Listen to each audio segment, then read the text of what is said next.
Hi, so it's a great time to get out there and look for a home these days. Inventory is very strong right now, and we are getting new active listings each week at a nice pace. And frankly, buyer demand has remained relatively consistent, meaning there is more opportunity for buyers to find good homes and potentially negotiate with the seller. This is Christine Atkinson with Columbine Mortgage, and this is your June Timely Topic, where we are going to revisit one of the tools that we use to help buyers with temporary rate buydowns. So if you have the opportunity to negotiate with a seller, you are going to be faced with two fairly standard choices, which is one, do you offer a lower purchase price, or two, do you ask for seller concessions? Seller concessions are capped depending on how much you put down.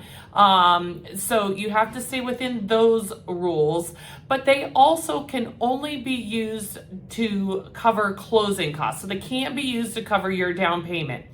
That sounds great, but in some cases, we're able to ask for a fairly large amount of seller concessions. You can go up to 6% of the purchase price if you put 10% or more down. Below that, you are capped at 3%. So FHA and VA loans are also a little different. As well as investment. So you have to come to us for those detailed rules, but let's just say you're in that range. Most of the time, closing costs are going to fall somewhere around the $10,000 mark for closing costs, homeowners insurance, annual premium, taxes, prepaid interest, etc. So if you're able to negotiate more than that, then you have to, in essence, create closing costs to move on, to use all of those funds. Temporary rate buydowns are a great way to utilize that.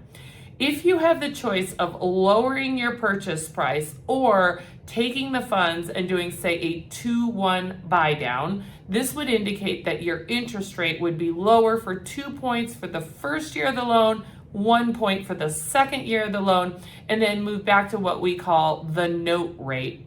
You will find that the impact of $20K less on the purchase price will obviously lower your loan amount. However, the benefit of that lower payment due to the lower loan amount is going to be realized over the term of the loan, so 30 years typically.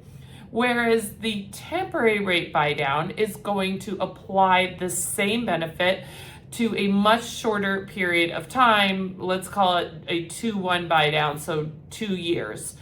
You will realize the benefit of those seller concessions through a lower monthly payment immediately in the next 2 years, thus enabling you to realize the benefit when you need it most, when you're trying to transition into the new house.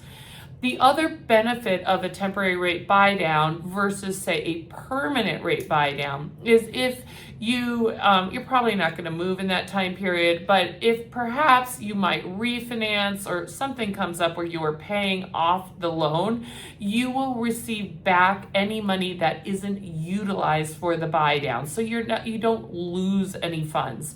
When you do a permanent rate buydown, there is a payback time period where it makes sense and you realize you recoup your initial investment. If you refinance before that, they don't give you back the funds that you in essence didn't earn. So it's a great way to utilize that. You can do both. So you could do all three: lower the purchase price, get a temporary rate buydown, and do a permanent rate buydown. But obviously that'd be negotiating quite a bit with the seller. Because these are so prevalent these days, we do have an amazing mortgage calculator on our website with a tab that focuses on temporary rate buydowns. It's super fun to go in there, play around with different purchase prices, see also how much you would have to ask for in seller concessions. It is critical that the seller concession completely cover the buydown. There are opportunities where in some instances lenders might do a buy down as well, but let's focus on seller paid here. So it can't pay for half or part of it. So you'll need to cover the full amount.